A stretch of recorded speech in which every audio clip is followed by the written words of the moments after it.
In a piece of amber roughly 100 million years old, there's a tick preserved mid-bite on a feathered dinosaur, frozen in the exact moment it was doing what ticks have always done. Long before humans existed to be annoyed by them, ticks had already spent tens of millions of years perfecting a single unglamorous skill: waiting.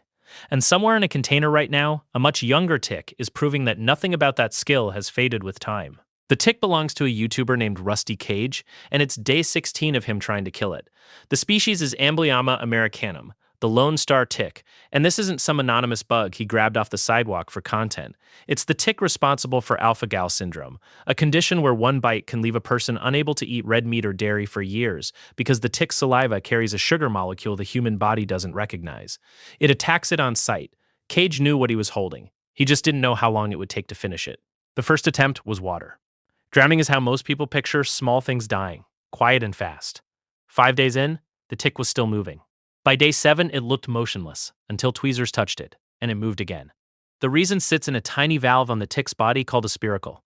It can seal that valve almost completely, and its oxygen needs dropped to something that barely counts as being alive.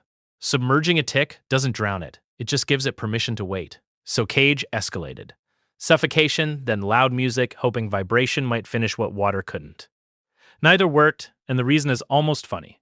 A tick has no ears, no eardrum to rupture, no nerve wired to register a baseline as damage. He wasn't attacking a weakness. He was making noise near something that couldn't hear it. By day 15, he moved to the freezer. 24 hours at a temperature that kills most household pests without a fight. The tick came out still and quiet. It looked finished. But Lone Star ticks can often survive well past a week in freezing conditions before their odds actually shift, and some tick species tolerate months of sub-freezing cold.